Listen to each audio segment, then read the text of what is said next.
This is truly a serious problem impacting millions of Americans across the country. It is something that's got parents so afraid. 1 in 13 kids have life-threatening food allergies. Now, it is super scary. And how life-threatening are they? The Food Allergy Research and Education Group reports every 10 seconds a food allergy sends a patient to the ER. So for new parents who are trying to figure out, do I introduce my kids to allergens? Do I, what do I do? I'm petrified about this. Here we are. What do we do? Yeah. Dr. Darien Sutton, and it's a conversation we often have with, especially as parents, and it's the new guidance now from this new report. I'm interested to hear your take on this, because this new study suggesting that kids should be introduced much earlier than when we were actual kids. Now that we're parents, our pediatricians told us, get the kids familiar or at least exposed to this earlier. Which is great advice. So what is the newest part of this new study? So the newest part about this new study, a large study following over 500 children, it found the results about exposing children early. We're talking about early as infancy to things like peanuts and other common allergens, because that helps to reduce the risk of allergies later in life.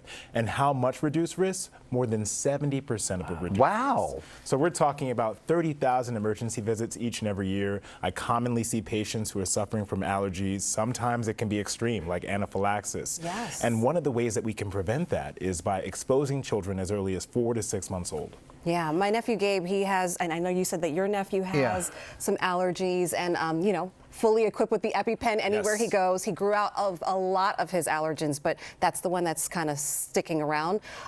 What have you seen among parents? Because, we just said we've heard of this for quite some time. And how do you do it? Some resistance. So how do you do it?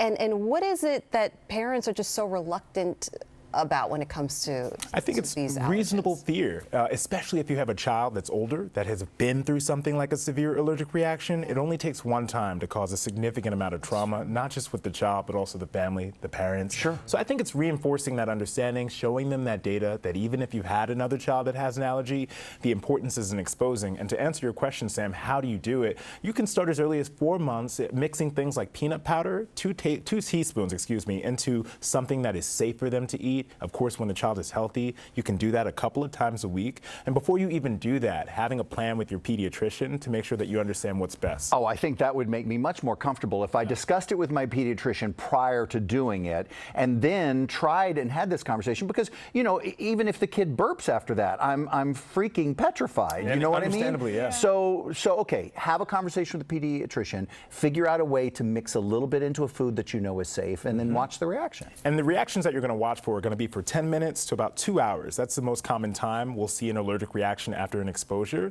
And it won't naturally be things that you would expect. It will most commonly be things like hives or redness on their skin, and then vomiting, which can happen almost immediately sometimes. So those we qualify as allergic reactions, and just something to be mindful of and pay attention to. Great advice, Always. Doctor. Thank Good you. combo. Really good. Yeah, I think it's really helpful. Yeah, no, it sounds like Thank you. a lot of parents out there saying, jotting some notes. Put it together.